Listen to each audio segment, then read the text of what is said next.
অনেকে আছে বিড়ি সিগারেট খাওয়ার লাগে, ওয়াজ হয়ে যেতে হবে। সেই জন্য আমি অনুরোধ করবো কিছুক্ষণ সময়ের জন্য মুখটা নষ্ট না করিয়া আল্লাহর রাস্তার ভিতরে ঢুকে পড়েন। হইতে পারে এই মাহফিলের বসারা যদি আল্লাহর কাছে পছন্দ হয়ে যায়, আর কিয়ামতের দিন আল্লাহ যদি কয় বন্দারে যা, তোর জীবনে কোনো আমল পাইলাম না, একদিন ওয়াজে বইছিলে, এটা আমার যে বড় পছন্দ হয়েছিল, যা তাকে উসিলা কইরা তোরে মাফ করিয়া বেহেশত দিয়ে দিলাম। আল্লাহ কি পারে না পারে না? আল্লাহু ইউযাইফু লিমান ইয়াশা। সেদিন ক্ষমতা থাকবে কার? আল্লাহ। আলোচনাতে কথা আসবে, তবে আমি অনুরোধ করব আমার ভাই মরহুম মাওলানা আব্দুর রহিম সাহেব থাকতে, এই যে টেঙ্গামোড়ে খুব ভালো আলেম ছিলেন, উনি থাকতে 7-8 বছর আগে উনি মসজিদে আমি আসছিলাম, মনে 8-9 বছর হয়ে গেল। আরেকবার কোন জায়গায় আসছিলাম, টাইম দিছে রাত্রের ফোনে বারবার। আমার মনে যতটুকু আবেগ ছিল ওয়াজ করতে পারি নাই, তবে আজকেও সময় যথেষ্ট হয়েছে। সেজন্য এক এক ফুলের এক এক গ্রান, গোলাপ ফুলের গ্রানে একটা, জবা ফুলের গ্রানে, জোরে কম না কেন, সব দিয়ে আমাদের শোনা লাগবে। সেজন্য যারা বাইরে আছেন, একজন লোক বাহিরে থাকবেন না, এটা আমার অনুরোধ। আমি আপনাদের মেহমান, আমি আপনাদেরকে অনুরোধ জানাচ্ছি, এরপরেও যদি আপনারা দোকান পাড়ে বসে থাকেন, এটা জ্ঞানী মানুষের পরিচয় হবে না। আমি অনুরোধ করব একজন লোক যাতে শাসটলে বা দোকান পাড়ে বসে না থাকেন। আল্লাহ তাদেরকে আসার তৌফিক দেখ, জোরে বলেন আমিন।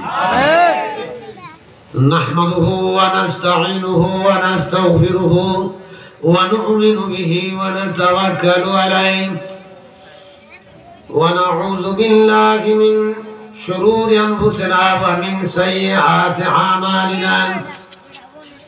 من يهده الله فلا مضل له ومن يضلله فلا هادي له ونشهد أن لا إله إلا الله وحده لا شريك له ونشهد أن محمدا عبده ورسوله وقد قال الله تعالى في كلامه المجيد وفي فرقانه الحميد সবাই পড়েন আউযু বিল্লাহি মিনাশ শাইতানির রাজিম বিসমিল্লাহির রহমানির রহিম ইউরিদুনা লিইউতফিউ নূরাল্লাহি বিআফওয়াহিহিম ওয়াল্লাহু মুতিম্মু নূরিহি ওয়ালাউ কারিহাল কাফিরুন।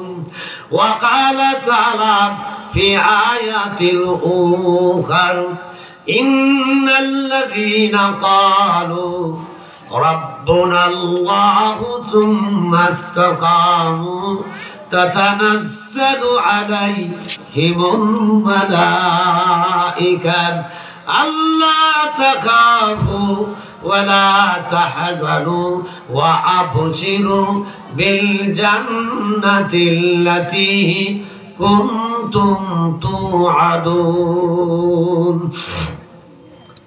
نحن أولياؤكم في الحياة الدنيا وفي الآخرة ولكم فيها ما تشتهي أنفسكم ولكم فيها ما تدعون نزلا من غفور رحيم.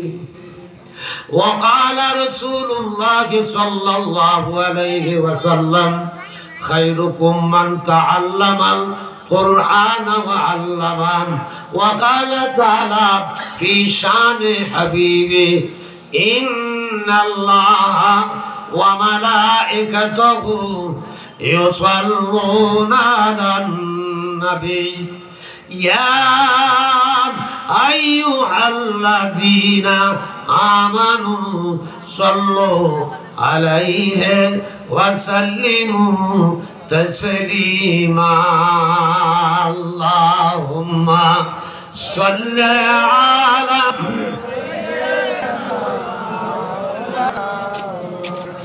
وعلى آله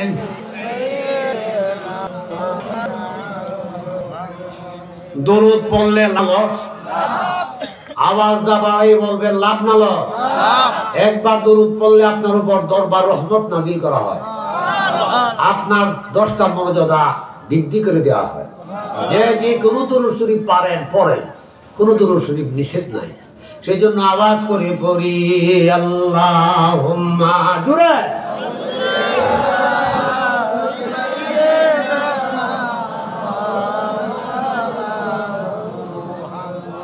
ওয়ালা আলি সাইয়্যিদিনা।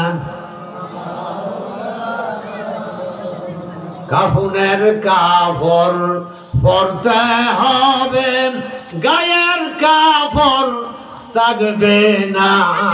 কাফনের কাপড় পরতে হবে, গায়ের কাপড় থাকবে না। ধনী বল গনি বল, গনি বল, আজরাইল কাউকে ছাড়বে না। আল্লাহুম্মা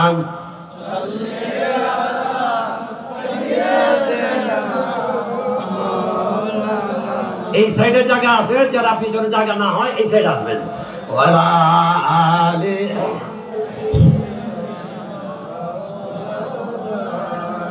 বালাগাল উলা বিকামালিহি কাশাফাত দুজা বিজামালিহি হাসুনাত জামিউ খিসালিহি সাল্লু আলাইহি। একটু ভালো করে পড়েন। বালাগাল উলা বিকামালিহি কাশাফাত দুজা বিজামালিহি হাসুনাত জামিউ খিসালিহি সাল্লু।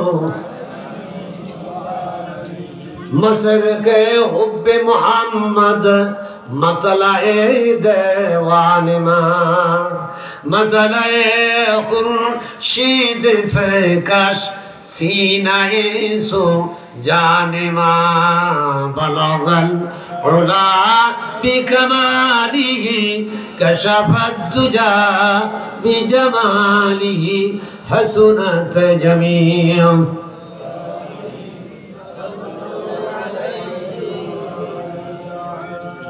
আলহামদুলিল্লাহ রাব্বিল আলামিন। মাদ্রাসাতুর রশিদ আল ইসলামিয়া ও মানিক মিয়া জামে মসজিদের উন্নয়ন লক্ষ্যে তৃতীয় বার্ষিকী তাফসীরুল কোরআন মাহফিলের বিপুল সম্মানিত সভাপতি, আজকের মাহফিলের প্রধান মেহমান আমার অত্যন্ত স্নেহের আলহাজ মাওলানা খালেদ সাইফুল্লাহ আজিজি সাহেব। আমার আগে ওয়াজ করেছেন মুফতি ফারুক আহমদ জাবিরি সাহেব, আবিদি সাহেব, কারি হযরত মাওলানা আবুল কালাম আজাদি সাহেব, আমার ছাত্র মাওলানা এনামুল হক সাহেব। আল্লাহ এদের হায়াত বাড়ায় দেব, জোরে বলি আমিন। কথাটা আমি কেন বললাম? আলেম ওলামারা হলো পৃথিবীর মধ্যে শ্রেষ্ঠ সন্তান। আলেম ওলামারা পৃথিবীর শ্রেষ্ঠ সন্তান। আল্লাহ নিজে বলেন ইন্নামাল ইয়াখশাল্লাহু মিন ইবাদিয়াল উলামা, নিশ্চয় আমার বান্দা বান্দীদের মধ্যে উলামারা আমি আল্লাহকে ভয় করে বেশি। আল্লাহ রাসূল হাদিসে বলছেন, আল্লাহ রাসূল হাদিসে বলছেন 1000 আবেদের চেয়ে একজন আলেমের মর্যাদা আল্লাহর কাছে অনেক বেশি। সুবহানাল্লাহ যেবা কইছেন বুঝা যায় ট্রেনে খুব কি দাম। আমাকে একটু সুবিধা করে দিবে। সুবিধাটা হইল ছাত্র এবং উস্তাদের কালেকশন যদি এক না হয়, এই কথা ভিতরে যাইতো না, সাইডে দেয়া ব্যাক করিয়া সাইডে দিয়ে যাইব। ঠিক না ঠিক? এই যে কথা কর না করে ঠিক না? আমি কথা বলতেছি এমনি, আপনি যদি ছায়াতায় হেমনে আপনি আমার কথা বুঝবেন কেমনে? শয়তানে যখন ফিন মারবো তখন কিরে মোল্লার বাইলে হরছ একটা বিড়ির টান দেখবে। এই কাজগুলি কে গোটায় দিবে? শয়তান কি আমাদের দুশ্মন না বন্ধু? আল্লাহ নিজেই বলে দিয়েছেন বালা কাজে আসলে শয়তান বিভ্রান্তের সৃষ্টি করে। সেজন্য আমি একটা কথা দিয়া শুরু করতেছি, আলিম ওলামা না থাকলে আমরা কার উসিলায় দিনের কথা শুনতাম? চিল্লায় এখন সুবহানাল্লাহ। আল্লাহ কোরআনে বলছেন কুল আতিউল্লাহ ওয়া আতিউর রাসূল, এরপরে বলা হয়েছে উলুল আমর। তাফসীরে মাযহারিতে আছে উলুল আমরের দ্বারা আলেম ওলামাদেরকে বোঝানো হয়েছে। চিল্লায় এখন সুবহানাল্লাহ। আল্লাহ রাসূলের দায়িত্ব, হযরত আয়েশা বলছেন ইয়া রাসূলুল্লাহ আপনার দায়িত্ব কার উপরে রেখে যান? রাসূল বললেন আমার দায়িত্ব আল উলামাউ ওয়ারাসাতুল আম্বিয়া, আলেমরা হলো আমার নবুয়তের ওয়ারিস। চিল্লায় এখন সুবহানাল্লাহ। কিন্তু আজকে এই আলেম ওলামাদের প্রতি নির্যাতনের চরম সীমায় পৌঁছে গেছে, ঠিক না বেঠিক?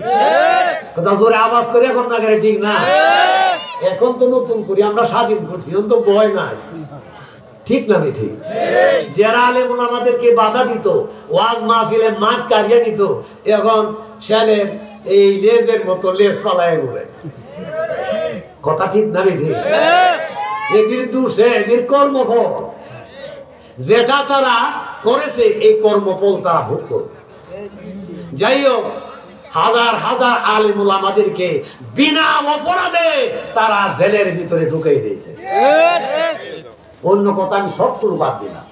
কে বিএনপি করেন, কে আওয়ামী লীগ করেন, কে জামাত করেন, এই হলনা দলনা এগুলি আমি জানি না। সেই জন্য আমি বলতেছিলাম যে দল করেন ঠিকই, কিন্তু আলেম ওলামাদেরকে জেলে ভরিয়া দেওয়া এদের দোষ কি? এদের দোষ একটা, তা'মুরুনা বিল মা'রুফি ওয়া তানহাউনা আনিল মুনকার। তাদের দোষ হলো সৎ কাজের আদেশ, অসৎ কাজের নিষেধ, ঠিক না বেঠিক? জোরে পিছনে কোন লাগে রে, ঠিক না? এই কারণেই আল্লামা দিলওয়ার হোসেন সাঈদী, যিনি এই বাংলাদেশের একটা গর্ব, যিনি সর্বপ্রথম মেহমান হিসেবে খানায়ে কাবার ভিতরে ঢুকেছিলেন।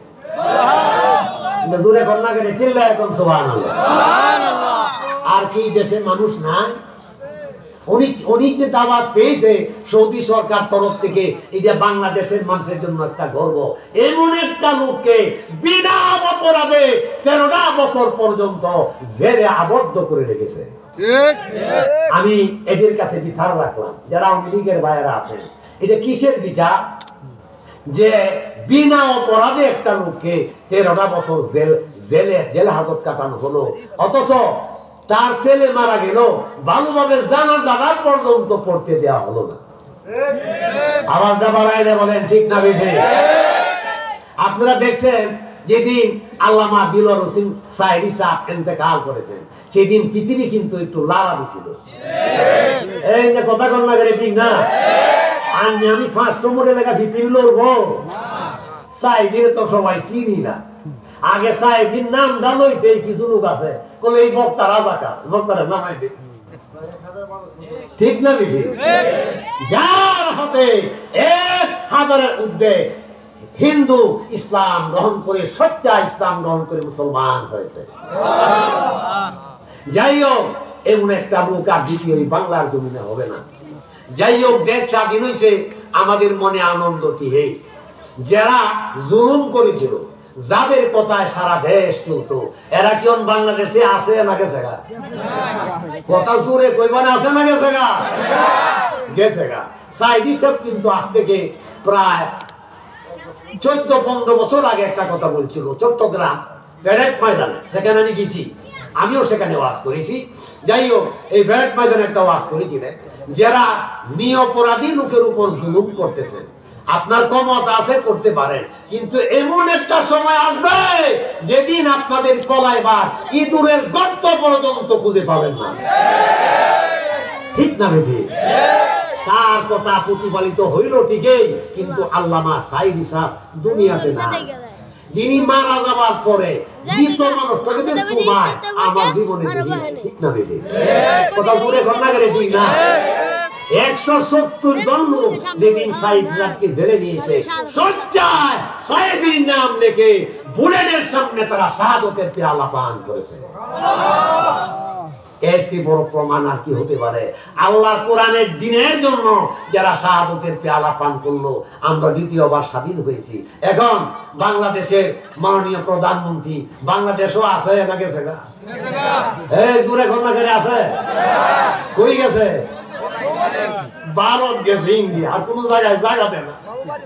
এরা কয় না ইনুই তাও তাকে কত কায়দা কৌশল যে মুসলমানের উপরে বিপদ চাপানোর চেষ্টা করতেছে। যে আমাদের উপরে যত বিপদেই চাপাও, আমাদের সাথে কে আছে? জোরে বলেন, আমাদের সাথে কে আছে? আল্লাহ আছে। এদের কাছে আল্লাহ নাই, আমাদের আল্লাহ সাহায্য করবে। যেমন নমরুদের সময় সাহায্য করেছে। নমরুদের সময় দেখছেন, নমরুদ যখন ইব্রাহিম আলাইহিস সালাম জিজ্ঞাসা করলো, ইব্রাহিম তোমার সৈন্য কই? যে আমার সৈন্য আইব। আল্লাহ কয়, ইব্রাহিম চিন্তা কইরো না, আমি সৈন্য পাঠাইতেছি। কি সৈন্য পাঠাইছে? এই জোরে বলেন, কি সৈন্য? মশা বাহিনী। এটা কোরআনে আছে। এমন কোন সমস্যার সমাধান নাই যেটা কোরআনে আসে নাই। এই ঘটনাও কোরআনে আছে, মশা বাহিনী পাঠাইছে। আছে একটা মশা, কতখানি বড় মশা। এই মশায়া লক্ষ লক্ষ মানুষকে জমিনে ফেলে দিয়েছে। এরপর একটা ল্যাংড়া মশা কয়, আল্লাহ আমার এটা কাজ করাইবা না? যে তোর এটা বড় বড় কথার কাজটা করাই। ইনজেকশন দিবে মস্তকের ভিতরে ঢুকিয়া, মস্তকের মধ্যে ইনজেকশন দিবে। চিল্লায় এখন সুবহানাল্লাহ। ঠিক এই তাই হলো। নমরুদ বাড়িতে গেছে, তার বিবি জিজ্ঞাসা ছিল যুদ্ধের ফল কি? লাভ কইও না, বাঁচতা চাওতে না হল বিবাদ। ইব্রাহিমের সৈন্য হইতাছে। আল্লাহ রাব্বুল আলামিন বলেন, ওয়ালাকাদ আদাল্লা মিনকুম জিবিল্লান কাসীরা আফালাম তাকুনু তাকিলুন। আল্লাহু আকবার। আল্লাহ রাব্বুল আলামিন এই আয়াতে কারিমাত অতীতকালের কথা আমাদেরকে বর্ণনা করতেছেন। অতীতকালের কথা, কারণ কোরআন শরীফে 1/3 কিচ্ছা কাহিনী। কি কাহিনী? বক্তায় যদি কিচ্ছা কয়, হেম্মায় কিছু লোক আছে করে মৌলবিকালী ঘটনা কয়, কিচ্ছা কয়। আপনি তো কোরআনেই বিশ্বাস করলেন না। কোরআনের তো 1/3 কিচ্ছা কাহিনী, ঠিক না? ঠিক বাজান জোরে ঘটনা করে, ঠিক না? যেটা কোরআনে নাই, হাদিসে নাই, সেটা আমরা মানবো না। যেটা কোরআনে আছে সেটা আমরা মানবো। মা আতাকুমুর রাসূলু ফাখিযুহু ওয়া মা নাহাকুম আনহু ফান্তাহু। আল্লাহ পাক বলছেন, আমার রাসূল যা বলছি তা করো, যা নিষেধ করেছে তা কইরো না, বেহেশত পাইবে। আরো জোরে চিল্লায় এখন সুবহানাল্লাহ। আমি প্রতিটি কথা কোরআনের দলিলের মাধ্যমে আপনাদেরকে বোঝানোর চেষ্টা করব। আপনারা বলুন ইনশাআল্লাহ। ইনশাআল্লাহ। তবে এর আগে এই কথাটা আমি কেন বলছি, আমার অন্তরে যে কত কষ্ট। আমি আল্লামা দিলওয়ার হোসেন সাইদি সাহেবকে অনেকবার স্বপ্নে দেখেছি। চিল্লায় এখন সুবহানাল্লাহ। আমার অন্তরের কষ্টের কথা আমি আপনাদেরকে বলতে পারবো না। উনি এই ওয়াজ করতে আসে, লক্ষ লক্ষ লোক হয়েছে। কেন আমি দেখলাম, কিন্তু কেন যে আল্লাহ নিয়ে গেল এটাও বুঝতে পারলাম না। এই ইশারা কার? আল্লাহ। আল্লাহ ইশারা যা কইতাছে, আমার বন্ধুরে আমি লয়ে যাইতেছি, যিনি আজীবন এই কোরআনের পক্ষে বিনা শর্তে, কোরআনের শর্তে কাজ চালায় যাচ্ছে সারা বিশ্বে। উনি রেডি লয়ে যেতেছি, তোমাদের কাজ তোমরা চালায় যাও, আমি তোমাদেরকে ছাড়ুম না। চিল্লায় এখন সুবহানাল্লাহ। এখন আমরা কি সাইদি সাহেব যেখানে কাজ রেখে গেছে, এখানে কি তৌকিদ রাখবো না বাকিটা চালায় যাবো? জোরে আওয়াজ দিয়ে বলেন, চালায় যাবো। যেতে গেলে যদি জীবন দিতে হয়, রাজি আছি সবাই? রাজি আছেন? হাত তুলে দেখান।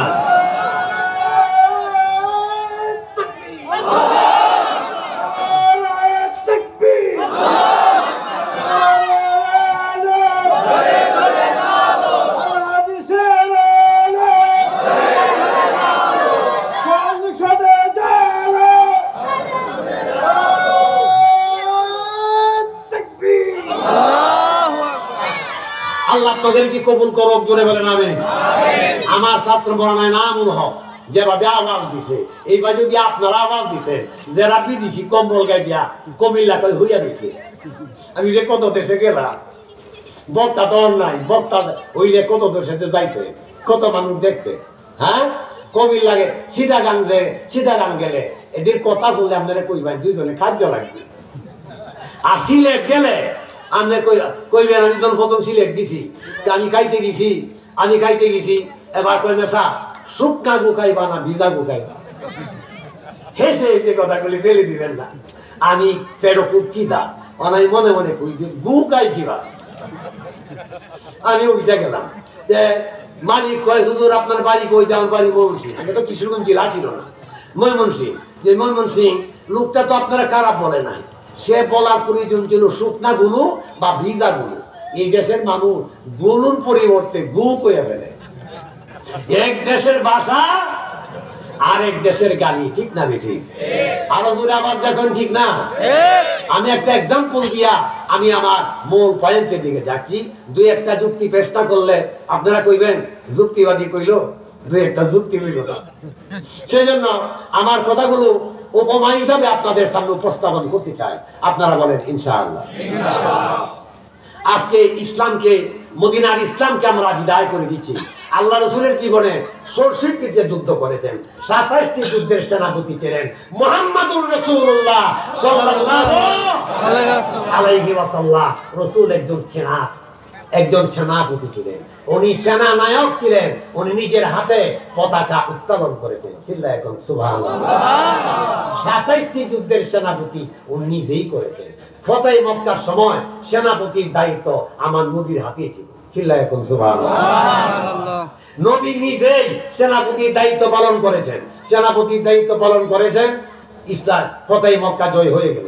আমার নবী সব মানুষকে একত্র করে বলতেছে, এই মক্কার মানুষেরা, একদিন তো তোমরা আমাকে 2 রাকাত নামাজ পড়তে কানাই কাবার সামনে দেও নাই, এখন মক্কার প্রেসিডেন্টকে।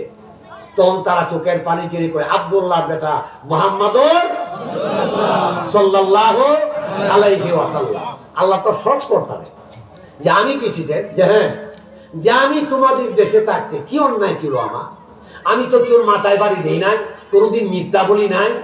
আমারে কেন খাইতে বসতে আবর্জনা ঢেলে দিতা? আমি নামাজ পড়তে গেলে উটের নারী মরি আমার গায়ে চাপা দিয়া রাখতাম। আমার মা নাই, বাবা নাই, আমি তো তোমাদের স্বজন ছিলাম। কেন আমাকে এমন কষ্ট তোমরা দিয়েছিলা?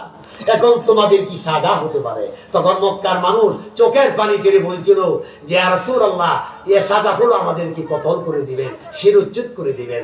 আমার নবী চোখের পানি ছেড়ে বলেন, ওয়ামা আরসালনাকা ইল্লা রাহমাতাল লিল আলামিন।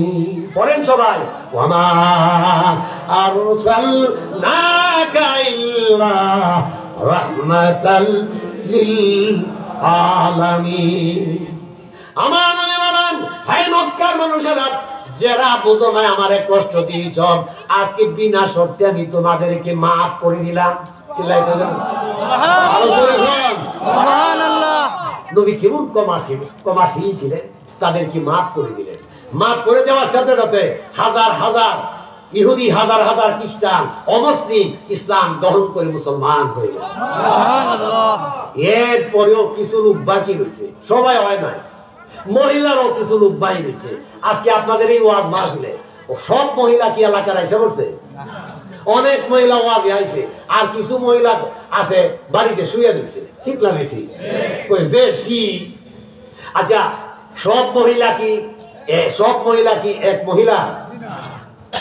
বর্তমানে মহিলার সংখ্যা কম, লেডিসের সংখ্যা আরো জোরে কোন, লেডিসের সংখ্যা কি বেশি? আপনাদের এলাকায় কি লেডিস আছে কিনা জানেন? এই ছেলেরা জোরে কোন, লেডিস আছে? লেডিস হইলো, এই আমার দিকে দেখো, লেডিস হইলো যারা সাত কাটু করতে। আগে ব্লাউজ আছে না 18 গিরা, এখন ব্লাউজ আয় গেছে 6 গিরা। হেসে হেসে কথা বলি বলে দিবেন না, ব্লাউজ 6 গিরা, 6 গিরা। আমার মনে একটা চিন্তা লাগে, কোন দিন না জানি নাই গিরা তৈরি হয়, কিন্তু সর্বনাশ হয়ে যাব। এই সময় সামনে আসতেছে, যদি আমরা সচেতন না হই। ইসলাম কিন্তু বিদায় হয়ে মদিনার দিকে পা বাড়াচ্ছে। যাও, কথাটা এসে গেল 2 মিনিটে, আমি কথাটা শেষ করে দিই। ফতহ মক্কার সময় আমার নবী মুহাম্মদ সাল্লাল্লাহু আলাইহি সাল্লাম সবাইকে মাফ করে দিলেন। একজন মহিলা গাঁটুরি মাথায় নিয়ে গভীর রাত পাহাড়ের দিকে চড়ছে। আমার নবী কয়, মা গো, তুমি কই যাও? যে আব্দুল্লাহর বেটা মুহাম্মদ সাল্লাল্লাহু আলাইহি সাল্লাম 10,000 সাহাবী নিয়ে মক্কা দখল করে ফেলেছে, তার ভয়ে দেশ ছাড়তেছে। আচ্ছা, যার কাছে কইতাছে উনি কে? আমরা যদি ক্ষমতা পাইতাম ইদারে খারা রাখলাম হইলে না সহায়লাম হইলে চেয়ারম্যান হইলে ফরিয়াদ দিয়া করন যায় না, এমপি হইলে তো আর কোথায় নেই। আমার বাবা আল্লাহ নবী চোখের পানি ছেড়ে দিয়া বলেন, মা এত বড় গাটুরি বহন করতে কষ্ট হয়ে গো মা, আমার মাথা দাও, তোমাকে গন্তব্যস্থলে আমি পৌঁছে দে। আরো চিল্লা এখন সুবহানাল্লাহ। উনি একজন প্রেসিডেন্ট, বইয়ের গাড়ি মাথায় নেয়া আমার নবী গন্তব্যস্থলে পৌঁছে দিয়া নবীজি যখন চলে আসবেন, এবার বুড়ি চোখের পানি ছেড়ে বলে, বাবা কি পরিচয় তোমার? আমি একজন বুড়ি, কত মানুষ আমার কষ্ট দেখলো, জিজ্ঞাসা করলো না, আর তুমি আমারে জিজ্ঞাসা করলা বাবা, আমি তোমার জন্য দোয়া করিয়া দেই, আমি একজন বুড়ি। আমার নবী অত্যন্ত বিচলিত কণ্ঠে বলেন, মা গো, যে আব্দুল্লাহর বেটা মুহাম্মদ সাল্লাল্লাহু আলাইহি সাল্লামের ভয়ে দেশ ছেড়ে দিয়া পাহাড়ের গোয়ায় পৌঁছেছ, আমি হইলাম আব্দুল্লাহর বেটা মুহাম্মাদুর রাসূলুল্লাহ। একসঙ্গে বলেন সাল্লাল্লাহু আলাইহি ওয়াসাল্লাম। আমি হইলাম আব্দুল্লাহর বেটা। বুড়ি তখন আর চোখে পানি রাখতে পারলেন না। বুড়ি বলেন, বাবা তুমি যদি আব্দুল্লাহর বেটা মুহাম্মাদুর রাসূলুল্লাহ সাল্লাল্লাহু আলাইহি ওয়াসাল্লাম হয়ে থাকো, বাবা গো তোমার পরিচয় কেন আগে দিলা না? পরিচয় যদি দিতাম আমার গাটুরি কি তোমার মাথায় আমি বহন করতে দিতাম। বুড়ি বলল, কে রে? পাহাড়ের ভিতরে এটাই যদি আব্দুল্লাহর বেটা মুহাম্মাদুর রাসূলুল্লাহ হয়, আর দেরি নয় গো বাবা, এই মুহূর্তে পড়াইয়া দেও না ইলাহা ইল্লাল্লাহ মুহাম্মাদুর রাসূলুল্লাহ। আওয়াজ করে বলেন আলহামদুলিল্লাহ। আলহামদুলিল্লাহ। আওয়াজ কম, চিল্লায় বলেন মাশাআল্লাহ। মাশাআল্লাহ। যেখানে আমরা সেই নবীর উম্মত, নবী দুশমনকেও ক্ষমা করে দিতেন, কিন্তু আমাদের দেশে তো ক্ষমা হলো না। এই যে 6 জন বা 7 জনকে বিনা অপরাধে ফাঁসের দড়ি তাদের গলায় দিল, যে লোকগুলিকে দিয়েছে তাদের কথা বললে চোখে পানি না আসা পারে না, ঠিক না বেঠি? হ্যাঁ বাজান, জোরে কন্যা গেলে ঠিক না বেঠি? বঙ্গবন্ধু একজন নেতা ছিল, এটা আমরা মানলাম, উনির মতো নেতার বিকল্প হবে না। বঙ্গবন্ধু তো এটা বলেছিল, সাধারণ ঘোষণা করেছিল, যারা ভুল বোঝাবুঝি করেছে এদেরকে আমি মাফ করে দিলাম। আচ্ছা, যেখানে বাবাই মাফ করে দিছে, এখানে মেয়ে কি তার প্রতিশোধ নিতে পারে? আচ্ছা, আপনারাই জোরে কোন জ্ঞানী মানুষ যারা পারে? এরপরেও 7 জন লোককে বিনা অপরাধে কুরআন বুকে দিয়া আল্লাহর তৌহিদের মালা গলায় পরে তারা শাহাদাতের পেয়ালা পান করেছে। আমরা জোরে আওয়াজ করে এখন ঠিক না বেঠি? সেই তামান্নায় আমরা দিন রক্ষায় প্রচেষ্টায় আমরা সোচ্চার হতে হবে, প্রয়োজনে আমরা রক্ত দিতে হবে। রাজি আছেন তো সবাই? জোরে আওয়াজ দেখুন, সবাই রাজি তো? পরিস্থিতি আমাকে বললো, আগে তো এই কথাগুলি বলতে পারছি না, বললেই দেখবেন কত সিলিপ দিয়ে লইলে আর করলে বক্তারে কইতে আর লইবে টাকা। এরপরে যখন কিন্তু আর কোনো কথা নাই, ঠিক না বেশি? তবে ইসলামের বিজয় হবে, ইসলামের নিশান উত্তোলন হবে। সাইদি সাহেব যে কথা, আল্লামা সাইদির কথা বারবার মনে হয়, উনি একটা কথা বলছিল, নিশ্চয় ইসলামের বিজয় হবে। হয়তো উনি দিকে যেতে পারলেন না, অচিরেই ইসলামের বিজয় হবে। চিল্লায় বলেন মারহাবা। আরো জোরে আওয়াজ করে বলেন মারহাবা। যদি আমরা সোচ্চার না হই, এরপরও যদি আমরা না বুঝি, তারপরে কিন্তু লানতের তক্তা আমাদের গলায় পড়তে হবে। ছোট্ট একটা কথা বলে আমি আমার কথার দিকে যাচ্ছি। এক বেটা তবলিগ জমাতে গেছে। কি জমাতে গেছে? তবলিগ জমাত কি এখানে নাই? যাবেন। তবলিগ জমাতে তো আল্লাহ রসুলের কথাই কয়, সুরমনায় তো আল্লাহ রসুলের কথাই কয়। এখন আর কোনো মত দল নির্বিশেষে সব একমত হয়ে গেছে যে আমরা চাই আল্লাহ কোরআনের আইন। কিসের আইন? জোরে বলেন, কিসের আইন? আল্লাহর কোরআনের আইন সংসদে সংসদ ভবন থেকে চালু হয়ে আসুক। আচ্ছা বাজান, আপনারা কি চান না চান না? সবাই চান তো, কিন্তু চাইতে হইলে প্রয়োজনে রক্ত দিতে হবে। শুধু জমানে বললেই চলবে না। কেমনে? এক বেচারা তবলিগ জমাতে গেছে, পায়জামা পরছে যে এত লম্বা, গন্ডার নিচে পুরুষে কাপড় পরিধান করা গুনাহে কবিরা। গন্ডার নিচে পুরুষে কাপড় পরা গুনাহে, জোরে কোন গুনাহে কি কবিরা। আরেকটা গুনাহে কবিরা আছে, কিন্তু দাড়ি শাসায়। এখানে তো এমন কেউ নাই দাড়ি শাসায়। দাড়ি শাসায় অনেক যুবক মানুষ তারা ফাগলামি করিয়েই ফেলছে। 60 বছরের পুরা, এরপরে 7 বার মধ্যে 2 বার দাড়ি শেভ করে। এমন লোক আছে না? নাই? তোরে কথা কম ঠিক না? দাড়ি যারা কামায় 24 ঘন্টা আপনার আমলনামায় কবিরা গুনাহ লেখা হবে। আপনি করেন না, না করেন আপনার ইচ্ছা। যেমন কর্ম বাজান, জোরে কর, যেমন কর্ম এটা আপনার ইচ্ছা। আমি আপনাদের করাই দিতে পারবো না। যার যেমন ফল, এটা কর্মফল ভোগ করাই লাগবে। জায়গায় বলছিলাম, এই বেচারা লম্বা পাঞ্জাবি নিয়ে আসে, এই জামা নিয়ে আসে, এই জাম্বা শর্ট নিয়ে আসে। আইসা সে বলতেছে যে মেয়েকে তবলিগ জমাতের আমির সাহেব বললো এত লম্বা পায়জামা দেয়া, গন্ডা নিচে গেছে গা, এটা দেয়া তবলিগে ভর্তি হওয়া যাবে না। বাড়িতে গিয়া কয় মা, আমার জামা, আমার ফুল ফ্যান একটু শুরু করে দেও। মেয়ে কয় বাবা পরীক্ষার টেনশনে আমি খুব পেরেশানি আছি, একটু পরে দিব না। স্ত্রীর কাছে গিয়া কয় বিবি আমার ফ্যান একটু কাটু করে দেও। বিবিও কয় আমার জামেল একটু পরে দিব না। পুত্রবধূর কাছে গিয়া কয় আমার ফ্যান একটু কাটু করে দেও। পুত্রবধূ কয় পরে দিব না। তো বেচারা কাছে আমি একটু গোসল করে আসি, পরে তোমরা প্যানটা ছোট করে দিও। যে বেচারা গোসল করতে গেছে, অনেক দেরি হয়েছে। কতক্ষণ পরে মেয়ে বলতেছে বাবা বলছে প্যান্টটা কাটু করে দেওয়া লাগে। মেয়ে 6 আঙ্গুল খাইতে আবার 6 আঙ্গুল সিলাই রাখছে। বিবি বলে আমার স্বামী বলছিল, বিবিও 6 আঙ্গুল কাটে আবার 6 আঙ্গুল উল্টায় বইলা রাখছে। এবার পুত্রবধূ কয় আমার স্বামী বলছিল পায়জামাটা কাটু করে দেওয়া লাগে, উনিও 6 আঙ্গুল কাটে 6 আঙ্গুল বইলা রাখছে।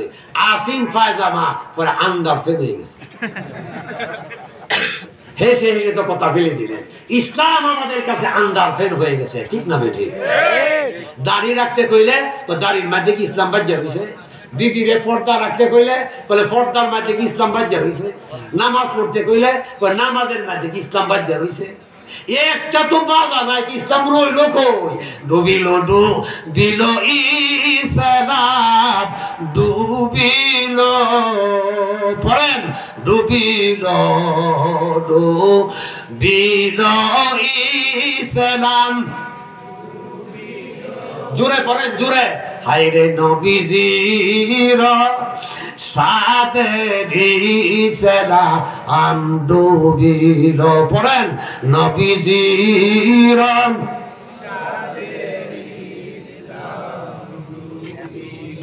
ইসলাম কিন্তু আমাদের কাছ থেকে বিদায় হইয়া মদিনার দিকে পা বাড়াচ্ছে। আসুন দল বেল নির্বিশেষে আমরা পরিবার সহ ইসলামকে আঁকড়ায় ধরি। আল্লাহ বলছেন এক রশিদে তোমরা একতার মধ্যে আসো। একতার মধ্যে থেকে আমরা ইসলামের শাসন দেখতে চাই। রাজি আছেন তো সবাই? সংসদ ভবন থেকে যদি আল্লাহর কোরআনের ডাক আসে, কোরআনের আইন হইল কেউ যদি আজানের পরে নামাজে না যায় তার জন্য 3 দিনের জেল আর 10টা সায়নাবেতের বাড়ি। আচ্ছা, এই আইন যদি সংসদ ভবন থেকে ফাঁস হইয়া আপনারাই কর, নামাজি কমবো না পারবো?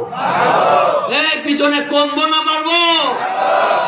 এই আইন কি আমার কাছে ভালো লাগে না? এত অনুরোধ করার পরে মসজিদ খালি, এই ফজরের নামাজের সময় মুসল্লি 4 জন আর 5 জন। এত ওয়াজের বড় তাসির হয় না। যেমন দেখ এমন শাসকের প্রয়োজন ছিল। যদি প্রধানমন্ত্রী ঘোষণা করে আজানের পরে যারা নামাজও না যাইব, সায়নাবেতের 10টা বাড়ি আর 3 দিনের জেল। আচ্ছা আপনারা কোন কোম্পানির কাজ তোয়া, কোম্পানির কাজ করব না তোয়া ধরবো? আমার মনে ওই উজু সারাই মসজিদের ভিতরে ঢুকে যাইব। আচ্ছা, এই দেখি আল্লাহরে খুশি করার লাগিয়া যাইব না টেলার ছুটে? জ্ঞানী যারা বুঝে তারা শুধু ইশারায়, জ্ঞানী যারা বুঝে তারা শুধু ইশারায়, নাদান রে বুঝাইতে পারে কে পারে কোথায়। ঠিক না বেঠি? আমারটা বাড়ায় দেখুন, ঠিক না বেঠি? জ্ঞানী যারা বুঝে তারা শুধু ইশারায়, নাদান রে বুঝাইতে পারে কে পারে কোথায়। ভালো তরকারি হইলে অল্প জালে খিজে, জ্ঞানী মানুষ যারা অল্প কোথায় বুঝে। ঠিক না বেঠি? সৌদি আরব কোরআনের সম্পূর্ণ আইন না, অর্ধি আইন, এরপরেও কোনো সুর নাই। সৌদি আরব কোনো সুর নাই। আমি একটা আংরি দিছিল সৌদি আরব দেওয়ার লাগে। আমি হজের সময় এই 8 দিন মক্কায় মুকাররমায় ছিলাম, একটা লোক পাইলাম না আংরি নেওয়ার মতো। চিল্লা এখন সুবহানাল্লাহ। আংরি দিবেন কো খানায় কাবার দরদার মধ্যে, সাল খানায় কাবার দরদার মধ্যে 13 মণ স্বর্ণ রয়েছে। আর আসতে কোন চিল্লা এখন সুবহানাল্লাহ। যাই হোক, কানায় কাবার যে চাদর, এটা প্রতি বছর স্বর্ণ দিয়ে নির্মিত করে, এটা প্রতি বছর স্বর্ণ দিয়ে নির্মিত করে প্রতি বছরেই রদ বদল করিয়া দেওয়া হয়। সেজন্য আমি আপনাদের কাছে অনুরোধ করব, এরপরও সৌদি আরব সুর নাই, বাটপার নাই, আমাদের দেশে সুরের অভাব নাই। আমি একবার হারায় গেছিলাম, হারায় গেলে পুলিশের গাড়ি করিয়া আমারে আনিয়া মিনাতে আমার তাবুতে পৌঁছাই দিছে। এরপরে পুলিশে আমার বিশা টিসা সব নিছে। এই মনে মনে চিন্তা করতেছি, লা ইলাহা ইল্লা আনতা সুবহানাকা ইন্নী কুনতু মিনাজ জালিমিন ফরতাছি। কারণ ফরতাছি যে আমরা দেশ এইগুলি নিলে আর ফিরত দেয় না। আমরা এই দেশে পুলিশেও ঘুষ খায়। ঠিক না? এই সেটা কথা কম লাগে, ঠিক না? টাকা না থাকলে বিড়িও ঘুষ খায়। এই আমাদের চরিত্র। আমি অনেকটি পৃথিবীর দেশে আমি সফর করেছি, দেখেছি অন্য দেশে সিটার বাটপার খুব কম, আর আমাদের দেশে বলফু লইন আমরা ভালোই যাই। আচ্ছা, আমরা কি মরার পরে ভালো হইব না মরার আগে? জোরে কোন মরার পরে না মরার আগে? মরার আগে কে ভালো হইতে চায়? হাত তুলে দেখা। জোরে বলে না থাকবে আবার ভাই দিবে। একজন দুজন যারা বাড়িতে আছে এরাও যাতে বিদেশি কম্বলটা ফালাই দেয়া, এরাও যাতে ওয়াজ মাহফিলে চলে আসে। আমারটা বাড়াই দিতে পারবেন না? যার যেমন শক্তি আছে এই শক্তি দিয়ে বলবেন থাকবে। এই তো পারে আল কোরআনের আলো এই সাইডে আওয়াজ আছে। এরা কি খাইছে না? ওরে কি চালা বলে গলা বাঁধতেছে, বলবি বাঁধবো। আমি সুরে কইয়া গলাটা ভাঙ্গা লাভ নাই। আরে গলা আল্লাহর জন্য বাংলা, এটা না যাতে রুসিলা হবে। করেন আল কোরআনের আলো নারে থাকবে। অল্প জিকির পড়ি আমি আপনাদের সামনে কোরআনে পাক থেকে দুখান আয়াতি কারিমার টুকরা তেলাওয়াত করেছি। এর মর্মে কিছু কথা আমি আপনাদেরকে মতে বলার চেষ্টা করব। আপনারা বলুন ইনশাআল্লাহ। ইনশাআল্লাহ। আর জোরে বলেন ইনশাআল্লাহ। ইনশাআল্লাহ। পরিস্থিতির কিছু কথা যেটা না বললেই নয়, পরিস্থিতির কিছু আমি বললাম যে কথাগুলো না বললেই নয়, সকলেই সোচ্চার হতে হবে। ইন্ডিয়াতে কিন্তু মুসলমানের উপর কেমনে বেজাল করণ যাইব, ইন্ডিয়াতে কিন্তু বেজাল লাগাই দিছে। যদি আমরা সোচ্চার না হই আমরা কিন্তু বিপদে পড়ে যাবো। ঠিক না বেঠি? আমরা কিন্তু মহা বিপদে পড়ে যাবো যদি আমরা কথায় থাকি। কোনো বিপদই আমাদের কাছে স্পর্শ করতে পারবে না। ঠিক না বেঠি? বাজান আমি সবগুলো গুছায় বলতে পারবো না, যেহেতু আমার হাতে সময় কম আর আমার একটা কাজও করা লাগবে। সেই জন্য যে কাজটা খুব কঠিন, সেই জন্য আমি আমার মূল কথার দিকে যাচ্ছি। এর আগে কয়েকবার জিকির পড়ে নিব। জিকির কেন পড়বো? জিকিরের দ্বারা আত্মতৃপ্তি হয়। আল্লাহ রাসূল বলছেন, কোন ব্যক্তি যদি একবার কালিমা পড়ে তার আমলনামা থেকে 4000 গুনাহ কাইটা দেওয়া হয়। সুবহানাল্লাহ। আমাদের গুনাহ কাইটা দেওয়া হোক, আমরা চাই না? চাই না? একটু আওয়াজ করে পড়ি লা ইলাহা ইল্লাল্লাহ।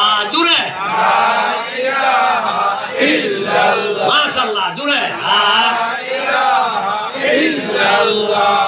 লা ইলাহা ইল্লাল্লাহ। লা ইলাহা ইল্লাল্লাহ। হায়াতের মালিক যে আল্লাহ, মরণের মালিক সে আল্লাহ। লা ইলাহা ইল্লাল্লাহ। লা ইলাহা ইল্লাল্লাহ। লা ইলাহা লা ইলাহা ইল্লাল্লাহু মুহাম্মাদুর রাসূলুল্লাহ। একসঙ্গে আওয়াজ করে বলি আলহামদুলিল্লাহ। পিছনে অনেকেই কম নাই, অঙ্কইতে আপনি কেমনে জানেন? আমার সামনে 50,000 লোক থাকে, বক্তা যদি শ্রোতার অবস্থা না বোঝে এটা বক্তা হতে পারে না। সেজন্য পিছন দিয়ে অনেকেই চুপ আছেন, আপনারা আওয়াজটা বাড়াই দিবেন। একবার আলহামদু বললে আপনার জন্য জান্নাতে একটা ফলের গাছ লাগাই দিবে। যে ফলের গাছটা তো বড় হবে, একটা তেজি ঘোড়া 40 বছর ধরলেও গাছের ছায়া অতিক্রম করতে পারবে। আর জান্নাতের যে খেজুর, আমি সালমান ফার্সির বাগানে গেছি, যেটা মক্কা শরীফ কানায় কাবা থেকে 2-2.5 কিলো এই যাওয়ার সময় বান দিয়ে পড়ে। সালমান ফার্সির বাগান বড় করে লেখা, যে গাছগুলো আল্লাহ নবী 1550 বছর আগে নিজের হাতে লাগাই গেছিল, আজ পর্যন্ত সেই গাছগুলি জীবিত। আরো জোরে চিল্লা এখন সালমান ফার্সির বাগানের কি জোর খাইছি, আর খুব বেশি খেয়ে দিচ্ছি। সেখানে কান্নারই জায়গা। আমার বাবারা ভাইয়েরা, যে গাছগুলি রসুল নিজের হাতে লাগাইছিল এবং কিছুক্ষণের মধ্যে গাছগুলি এই বড় হইয়া খেজুর গজাইছিল। চিল্লা এখন সুবহানাল্লাহ। সেটাই সালমান ফার্সির বাগান। সেই সালমান ফার্সির বাগান থেকে খেজুর ফেড়ে সেখানে আমার খাওয়া নসিব হয়েছে। খেজুর খুব বড় না, ধরেন অন্তত 2-2.5 ইঞ্চি লম্বা। আর জান্নাতের যে গাছের খেজুর, তাফসীরে মাযহারিতে আছে, জান্নাতের এক একটা খেজুর কমপক্ষে 12 মণ ওজন হবে। সুবহানাল্লাহ। এন্ডে কন্যা আরো জোরে কর সুবহানাল্লাহ। এত বড় বড় খেজুর আল্লাহ কার লাগিয়ে রাখছে? এই আস্তে কোন করে, জোরে কোন, কার লাগিয়ে? আমরা যদি আল্লাহ বেহেশত না দেয়, এত বড় বেহেশত আল্লাহ দিব কারে? একটা বেহেশতের কামরা আল্লাহ এত বড় ওরিয়া বানাইছে, একটা বেহেশতের যে কামরা এটা এই পৃথিবীর চেয়ে আরো 11 গুণ বড় থাকবে। এত বড় বড় বেহেশত আল্লাহ বড় কারে দেয়? আল্লাহ বলেন, তোদের জন্য আমি জান্নাত তৈরি করেছি, তোরা আমার জান্নাতের সম্মানিত মেহমান, কিন্তু কিছু কাজ করা লাগবে। যা আয়াতে কারিমা আমি তেলাওয়াত করেছিলাম, আল্লাহ রাব্বুল আলামিন বলেন, ইন্নাল্লাযীনা ক্বালু রাব্বুনাল্লাহু সুম্মা ইসতাকামু তাতানাজ্জালু আলাইহিমুল মালায়েকা আল্লা তাখাফু ওয়া লা তাহজানু ওয়া আবশিরু বিল জান্নাতিল্লাতী কুনতুম তুআদুন। আওয়াজ করে বলেন আল্লাহু আকবার। আল্লাহু আকবার। আল্লাহ রাব্বুল আলামিনের কথাটা আমি বাংলা করে দিচ্ছি। আল্লাহ বলেন, ইন্নাল্লাযীনা ক্বালু রাব্বুনাল্লাহ, নিশ্চয় হরফে মুসাব্বাহ ফেল, এটা গ্রামারিক শব্দ, এটা 6টা। এটার মধ্যে একটা হইল ইন্নার দ্বারা আল্লাহ শুরু করেন। ইন্নাল্লাযীনা ক্বালু রাব্বুনাল্লাহ, নিশ্চয় আমার বান্দা বান্দীদের মধ্যে যারা বলবে ক্বালু রাব্বুনাল্লাহ, আমাদের রব আল্লাহ। জোরে আওয়াজ দে, আমাদের রব কে? আল্লাহ।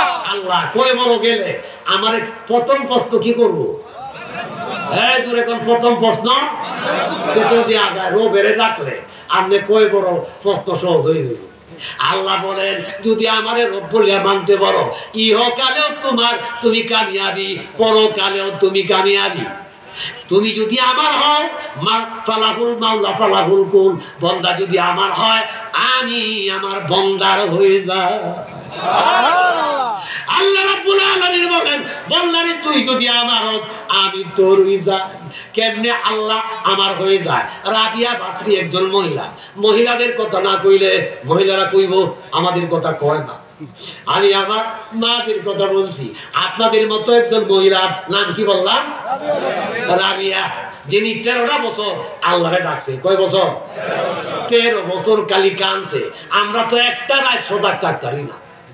রাবিয়া 13টা বছর চোখের পানি দিয়া বুক বাজাইছে এবং রাবিয়া 13 বছর পরে আল্লাহ দেখে বলেন, রাবিয়া রে আর কাদিস্তান যা, তোর চোখের পানি আমার আরশে আজিম পর্যন্ত পৌঁছে গেছে। যারে আমি আজকেও আমি তোর হয়ে গেলাম, তুই আমার হয়ে গেলে 18,000 মাখলুকাত তোর পায়ের নিচে দেয়া দিলা। কইতারিলে তো পাওয়ার কে রাবিয়া তো পাওয়ার ছিল বাতাসের উপর যা নামাজ বিছায় নামাজ পড়তাম তো চিল্লায় একদম সুবহানাল্লাহ। আপনি পারবেন? পানির উপর যা নামাজ বিছায় নামাজ পড়তাম তো হাওয়ার উপর যা নামাজ বিছাইয়া 500 রাকাত নামাজ পড়তেন রাবিয়া। পড়েন 500 রাকাত নামাজ পড়তেন রাবিয়া। আমি কই রিয়াদ পড়ে আমার বাবারা ভাইয়েরা রাবিয়া হজে যায় মক্কায় মুআজ্জমার কাছাকাছি গিয়া তার ঘোড়াটা মারা গেছে। কি গো যানবাহনের সময় এই যানবাহন যদি অচল হয়ে যায় একটা কে কষ্ট কিন্তু আর হতে জোরে কোন একটা কষ্ট হতে পারে। রাবিয়া ঘোড়াটা মারা গেল। অন্যরা কয় রাবিয়া তুমি তোমার যানবাহনগুলি আমাদের উঠে দিয়া দেও, ঘোড়ায় দিয়া দাও, আর তুমি আরেকটা শক্তিশালী ঘোড়ায় উঠে যাও। রাবিয়া বলেন আমাকে গুনাহগার বানাইতেছো কেন? কয়েকটা কাজ আল্লাহর হাতে রেখে দিয়েছেন, মৃত্যু দেওয়া ক্ষমতা কার? আল্লাহ। জোরে আওয়াজ করে বলেন ক্ষমতা কার? আল্লাহ মৃত্যু দেয়, আল্লাহ মৃত্যু থেকে জীবিত করে। আল্লাহ একজন সব পারে, আমার গুনাহগার বানাইতেছো কেন? আল্লাহ আমার এই ঘোড়া মারিয়াছে, এই আল্লাহ ব্যবস্থা করবো, তোমরা যাও, তোমরা যাও গা। চিল্লায় কম সুবহানাল্লাহ। সাথী বড় বড় চলে গেলেন। হযরত রাবিয়া চোখের পানি ছেড়ে 2 রাকাত নামাজ পড়ে চোখের পানি ছেড়ে দিলেন। আর আল্লাহ তো বলছেন ওয়াস্তাইনু বিস-সাবরি ওয়াস-সালাত, তুমি যখন বিপদে পড়ে যাও নামাজের মাধ্যমে আমার কাছে সাহায্য চাও। রাবিয়া 2 রাকাত নামাজ পড়ে আল্লাহর কাছে হাত বাড়ায় বলে আল্লাহ গো তুমি আমার ঘোড়া ডামাই গেলছো, আমার মনে কোনো কষ্ট নাই, আমার মনে কি নাই? কষ্ট নাই। আল্লাহ কয় রাবিয়া রে কষ্ট নাই তোর মনে বুঝলাম, কি চাস তুই? রাবিয়া কয় আল্লাহ গো আমার ঘোড়াটা তুই মাই গেলছো, আমি কানাই কাবা রনো ইসলাম রোজা আল্লাহ তোমার ঘর দেখতাম, যে ঘরের সামনে দাঁড়ায়া 1 রাকাত নামাজ পড়লে প্রতি রাকাতে 1 লক্ষ রাকাতের সওয়াব। আরো জোরে আওয়াজ করে এখন আল্লাহু আকবার। আল্লাহ গো এত বড় একটা নিয়ামত রন ইসলাম, আমার যানবাহনটা মরে গেছে গা, আল্লাহ আমি খুশি তুমি আমার ঘোড়া মাই ডালছো। এখন হয় আমার মৃত ঘোড়াটারে জীবিত কইরা দাও, আর না হয় জান্নাত থেকে তুমি একটা ঘোড়া আমারে দিয়ে দাও। জান্নাতে কি ঘোড়া আছে না নাই? আছে না? এমন কোন নিয়ামত নাই যেটা আল্লাহ জান্নাতের ভিতরে ভরপুর করে রাখে নাই। রাবিয়া কয় আমি দোয়া করতে দিয়েছে, আমার দোয়াটা শেষ করতে পারি নাই, আমি তাকায় দেখি আমার মৃত উট জীবিত হয়ে গেছে। আরো জোরে আওয়াজ করে বল মৃত উট জীবিত হয়ে গেছেন। এই জন্য আল্লাহ বলেন যারা আমি আল্লাহকে রব বলে স্বীকৃতি দিবে সুম্মাস্তাকামু এটার মধ্যে ইস্তেকামাত থাকবে, সুখে দুঃখে বলবে কালু রাব্বুনাল্লাহ। পড়েন কালু রাব্বুনাল্লাহ, আমার রব কে? আওয়াজ বাড়ায় বলেন রব কে? আল্লাহ। রব যখন আল্লাহ সুখে দুঃখে মানতে হবে। যদি আপনার গলায় পাশের দড়িও লেগে যায় তবু আমরা বলবো আমাদের রবকে, পিছনে করলে আমাদের রবকে। এটার নাম হলো সুম্মাস্তাকামু। শুধু রব মানলেই চলবে না, এটা আমাদের ইস্তেকামাত থাকতে হবে। যেমন হযরতে বেলাল রাদিয়াল্লাহু তাআলা আনহু আতৌহিদের ডাক শুনিয়া ইসলাম গ্রহণ করেছে, তো বিলালের উপর আসলো নির্যাতন, বিলালের উপর আসলো নির্যাতন। বিলাল বলতেছে কাল রাব্বুনাল্লাহ, আমার রব হইল আল্লাহ। জোরে কোন রব কে? আল্লাহ। যত পারো তত মারো, দাওরে মোরে সাজা, আল্লাহ নামের মধ্যে আছে এত বড় মজা, লা ইলাহা ইল্লাল্লাহ। আজান জুড়ে লা ইলাহা ইল্লাল্লাহ, মহিলার উপরে লা ইলাহা ইল্লাল্লাহ, লা ইলাহা ইল্লাল্লাহ, একসঙ্গে বলি আলহামদুলিল্লাহ, জোরে বলি মাশাআল্লাহ। আপনাদের দিকে আমাদের কত ভালো লাগতেছে। গতকালের মাহফিলে লোক অনুমান 8,000 হইব, এরপরে এত ভালো লাগে নাই। আপনাদের দিকে যত ভালো লাগতেছে আমার, মানুষ কম কিন্তু আপনাদের মধ্যে ভালোবাসা আছে, মহব্বত আছে। একজন লোক এদিক ওদিক তাকান না, চাতক পাখির ন্যায় বসে আছেন, সেটা কার মেহেরবানি? আল্লাহ। জোরে আওয়াজ দেখুন, মেহেরবানি কার? আল্লাহ। অনেকেই বিড়ি সিগারেট নিশা আছে, এরপরে ও তো ফলায়া নিশা টিশা। আচ্ছা ওয়াজই শুনো, ঠিক কইলাম না? ঠিক চাতক পাখির নিয়ে আপনারা বসে আছেন, সেটা আল্লাহর মেহেরবানি। আল্লাহর মেহেরবানি ছাড়া ভালো কাজ করতে পারে না। জায়গায় বলছিলাম সুম্মাস্তাকামু, আদামার ইস্তেকামাত থাকতে হবে। বিলালের উপর আসলো নির্যাতন। কেমন নির্যাতন? আপের মাঝে পেরাক মারলো। ঘটনা আপনারা জানেন, সেটা আমি বলতে চাই না। বিলাল এই ভালোবাসা রাখার কারণে ইহকালেও শান্তি, পরকালেও শান্তি। বিলালের মসজিদ 3 তালা, আমি নামাজ পড়ে আসি। 1 তালায় হেফখানা, 2য় তালায় নামাজ পড়ে, নিচের তালায় মার্কেট। চিল্লায় এখন সুবহানাল্লাহ। যে বিলাল ছিল একদম কি তোদা, যে বিলাল আল্লাহকে রব মানার কারণে হাতের ভিতরে পেরাক ঢুকে দিয়েছে, পায়ের মধ্যে পেরাক ঢুকে দিয়েছে, বুকে পাথরের চাকা দিয়েছে। বিলাল কয়, হাতে পেরাক মারছো, আমার পায়ে পেরাক মারছো, অন্তরে তো পেরাক মারতে পারো নাই। যতক্ষণ আমার একটা শ্বাস পালবার ক্ষমতা থাকবে, ততক্ষণ আমি পড়ব লা ইলাহা ইল্লাল্লাহ। জুড়ে ইল্লাল্লাহ, লা ইলাহা ইল্লাল্লাহ, লা ইলাহা ইল্লাল্লাহ, লা ইলাহা ইল্লাল্লাহ। বন্ধুগণ আমার দিকে তাকান, অন্যদিকে কেউ তাকাবেন না। আমার দিকে তাকাইলে লাভ কি? যদি আলেম ওলামার দিকে তাকায় থাকেন, যতক্ষণ তাকায় থাকবেন ততক্ষণ আপনার সগীরা গুনাহ মাফ হতে থাকবে। সুবহানাল্লাহ। যে সাধারণ কথা নয়, আলেম ওলামা তাকাইলে গুনাহ মাফ। যদি মা বাবার চেহারার দিকে মহব্বতে ছায়া থাকে, সগীরা গুনাহ মাফ। সুবহানাল্লাহ। কেউ যদি বিবির দিকে, বেগম তো বুঝেন না, বিবি বড় নিয়ামত।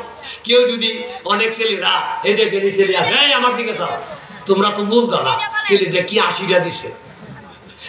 বিবি রে মাঝে মাঝে এই কিন্তু বড় আস, বিবির দিকে মাঝে মাঝে চাইবেন, আজকে ইগে চাইবেন, কইবেন বিবি নগদ দোয়াটা শুনিয়েছি। বিবি কইবে এই ভাই তো কোনোদিন চান না, আজকে বা চাই দিয়েছেন কে? জানি কইও না, মনে কইছে তোমার দিকে তো চায়া তাহি সগীরা গুনাহ মাফ হয়ে যাবে। সুবহানাল্লাহ। আরো জোরে চিল্লা এখন সুবহানাল্লাহ। মহিলারা সে কইতাছে মৌলবী এতদিন আসিন কো, কি বলবেন তো বাবা? বিবির দিকে মহব্বতে চাইবেন, গুনাহ মাফ হল। চিল্লা এখন সুবহানাল্লাহ। যাও, আমি মহিলাদের ওয়াজ আজকে করতে পারবো না। এই আয়াতটাই আমার শেষ দিকে নিয়ে যাচ্ছি। আল্লাহ রাব্বুল আলামিন বলতেছেন, আমি আলোচনা করে ফেলেছি প্রায় 40 মিনিট। আপনারা এখন আলহামদুলিল্লাহ জোরে বলেন মাশাআল্লাহ। আমি অন্তত 1 ঘন্টা আলোচনা করব, এরপরে আমার মূল কথার দিকে যাব, আপনাদের কাছ থেকে বিদায় নিব। এর আগে একজন লোক দাঁড়াতে পারবেন না, ঠিক আছে তো? দাঁড়াবেন কেউ? আমি যদি 20 মিনিট ওয়াজ করি, 1 ঘন্টা করলে আছেন? এই তো এটা কয় না, জোরে কোন 2 ঘন্টা করলেও তো মোটামুটি আপনাদের অবস্থা খারাপ না। আপনারা শিল্প এলাকার মানুষ, চাকরি করেন, সারাদিন পরিশ্রম করেন, এরপরও কষ্ট করে আপনারা বসে আছেন। আল্লাহ এবং আল্লাহ রাসূলের ভালোবাসায় আল্লাহ আপনাদের চাকরির মধ্যে বরকত দান করুক। সকলে বলেন আমিন। আরো জোরে আওয়াজ করে বলেন আমিন। যাও, আমি আপনাদের কাছে যে কথাটা উপস্থাপন করতেছিলাম, আলেম ওলামাদের দিকে তাকায় থাকবেন, সওয়াব হইব। যে বিলাল হাতে পেরাক মারলেন, বিলাল তো চতুর্দিকে আগুন জ্বালাই দিছে। বিলাল কে আল্লাহ এখন তো আর বাঁচবো না। চোখের পানি গুলো ছেড়ে আল্লাহকে ডেকে বলে, আল্লাহ এখন তো আমার শেষ নিঃশ্বাসের সময় এসে গেছে গো আল্লাহ, আমি যদি মরে যাই আমার মনে কোনো দুঃখ নাই, একটা আশায় আমি তোমার নবীরে দেখতে পারলাম না, কোথায় রইলা প্রাণের নবী এই সময় হায়রে আজি বুঝি তোমার বিলা আল শেষ হয়। এই কথাগুলি কতই না দুঃখের ছিল। পড়েন, কোথায় রইলা প্রাণের নবী এই সময় হায়রে আজি বুঝি তোমার বিলা আল শেষ হয়। সবাই পড়েন, আজি বুঝি দেখিবার আরজু আমার মনেতে। পড়েন, দেখিবার আরজু আমার দেখা নাই হইল আর গো ও ভবে। আল্লাহ কবে বললেন, এত কষ্টের মাঝে বইরাত আমারে বললে না, আমি তোর মৃত্যু লিখি নাই, কষ্ট দেখছি, সামনে তোর মর্যাদা আমি বৃদ্ধি করে দিব, আমি তোরে মদিনার মসজিদের মুয়াজ্জিন বানায়া দিব। আওয়াজ করে বল আল্লাহু আকবার, আল্লাহু আকবার, তাকবীর, আল্লাহু আকবার, তাকবীর, আল্লাহু আকবার। কষ্ট ছাড়া সুখ আসতে পারে না, ঠিক না বেঠিক? বাজান কথা জুড়ে কন্যা গেলে ঠিক না? যারা গার্মেন্টসে চাকরি করেন, এই যে কোম্পানিতে চাকরি করেন, কষ্ট ছাড়া কি মালিক আপনাকে টাকা দেয়? এই যে পরিশ্রম করেন, এরপরে চেক করে কাজের মধ্যে কোনো ত্রুটি আছে কিনা, ঠিক না ভাইয়ারা? সেই জন্য আমি আপনাদের জন্য দোয়া করুন, যাতে আল্লাহ পাক আপনাদের এই চাকরির মধ্যে আস্তে আস্তে আপনাদের প্রমোশন বেড়ে যায়। প্রমোশন কে বাড়ায় দিবে? আল্লাহ। মালিকের মনে দয়া সঞ্চার করে আল্লাহ আপনাদের প্রমোশন বাড়ায় দিবে। আওয়াজ করে বলেন আমিন। জায়গায় বলছিলাম, বিলালের প্রমোশন বাড়াইছে কেটা? বিলালের হাতে ফেরা। আবু বকর সিদ্দিক যেতেছিলেন, আগুনের ভিতরে কে যেমন আহাদ আহাদ বলে ডাহে, কালু রাব্বুনাল্লাহ, আমার রব কে? পিছনে কন্যায় রব কে? বিলাল কয় আমার রব আল্লাহ। আগুনের ভিতরে আল্লাহরে ডাহে। আবু বকর সিদ্দিক কয় এটা কে? যে বেলাল। বেলাল এত কষ্টের পরে আল্লাহরে ডাহে। উমাইয়ারে বলল, উমাইয়া এই এরা আগুনের ভিতরে মারলে তো তোমার কোনো লাভ নাই, আমার কাছে বিক্রি করে দাও। উমাইয়া কয় টাকা বেশি চামো যাতে না কিনতারে। আবু বকর সিদ্দিকের কাছে যা চাইলেন, আবু বকর প্রশ্ন না করে তাই দেয়া হযরতে বেলালকে খরিদ করলেন। আরো জোরে বলেন, হযরতে বেলালকে খরিদ করে আল্লাহ নবীর কাছে মদিনায় পৌঁছে দিলেন। মদিনায় পৌঁছাইলেন, হযরতে বেলালের সব ঘটনা আবু বকর সিদ্দিক খুলে বললেন। আমার বসা থেকে দাঁড়ায় গেলেন। হযরতে বেলাল কালো ছিল, বিশ্রী ছিল। বেলালকে আমার নবী বুকে জড়ায় কয়, বেলাল রে আর চিন্তা করিস না বেলাল, এত কষ্টের হইতে পইরা আল্লাহরে বলতে পারলে না, আমারে বলতে পারলে না, আজকে থেকে তোকে আমি ভাই মদিনার মুয়াজ্জিন বানায়া দিলাম। আরো জোরে আওয়াজ করে এখন আল্লাহু আকবার, আল্লাহু আকবার। বিলাল যেখানে আযান দিত, এই মিনারাটা আমি দেখার নসিব হয়েছে, এটার তলে আমি নামাজ পড়ার সুযোগ পেয়েছি। চিল্লা এখন মারহাবা, মারহাবা। আরো জোরে এখন মারহাবা, মারহাবা। যেখানে হযরতে বেলাল আযান দিত, একটা ইসলামের সময় যেখানে আমার নবী প্রথম খুতবা দিতেন, একটা কাদের টুকরা যা দেখবেন মসজিদে নবীর ভিতরে, এখানে গেলে অটোমেটিকলি চোখ দিয়ে পানি আসবে। এখনো কাদের টুকরাটা মদিনার মসজিদের ভিতরে হয়েছে। চিল্লা এখন সুবহানাল্লাহ, সুবহানাল্লাহ। আমার বাবা, আল্লাহ বলেন এখানে বেলালের কথা আমি দেখে দিলাম। আল্লাহ বলেন আমাকে যদি রব করিয়া মানো, সুম্মাস তাকামো, এটার মাঝে ইস্তেকামাত থাকতে হবে। সুখে দুঃখে তোমার গুরু মইরা গেছে, মারছে কে? ডাক এই জোরে কোন মারছে কে?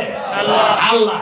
এই ডাক্তার সাহেব আমার অত্যন্ত আদরের মানুষ, এই যে ডাক্তার সাহেব, উনি আমাকে যেভাবে দাওয়াতটা দিছে, এখানে আমাকে উপস্থিত করাইছে, এমন দক্ষ লোক আমি আমার জীবনে খুব কমই দেখেছি। মালয়েশিয়াতে একটা লোক আমি মন পেয়েছিলাম, আমি ডাক্তার সাহেবের জন্য দোয়া করি, আল্লাহ হায়াতে বরকত দিক, জোরে বলেন আমিন। যাক, আমি আমার মূল কথার দিকে যাচ্ছি। আপনাদের কারণে আমার কথাটা একটু বেড়ে যাচ্ছে, কারণ শ্রোতা গুণে কিন্তু বক্তার ওয়াজ বেড়ে যায়, ঠিক না বেঠিক? কথা জোরে ঘটনা করে, ঠিক না? শ্রোতা যদি সরস হয়, বক্তা যদি নিরস হয়, নিরস বক্তা সরস হয়ে যায়। পিছনে কথা ঘটনা করে, ঠিক না? আর বক্তা যদি সরস হয়, শ্রোতা যদি নিরস হয়, সরল বক্ত নিরস হয়ে যায়। কথা জোরে ঘটনা করে, ঠিক না? আমি ওয়াজ করতেছি এমনি, 2-4 জন করে দিকে যাওয়া তা হোক, বক্তা তো আনা সত্যিই কই বইয়ের আমার ওয়াজ লইতাছে না। আর আপনারা যে চাতকটা কিনে বসে আছেন, এটা দেখে আমি আমার কথা একটু বৃদ্ধি করে দিচ্ছি। আমার রব মেনে নিয়েছি কারে? আল্লাহ। এই কথা কে বলছেন?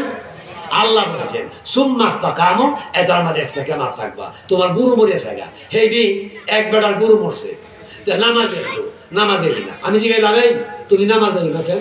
কয় হুজুর এত নামাজ পড়লাম, আওয়াবিন পড়ি, এরশাদ পড়ি, এরপরে আল্লাহ আমার গুরু মেরে আছে, আমি আর নামাজ টামাজ পড়তাম না। সেইখানে কোন ভাগলে ভাইলো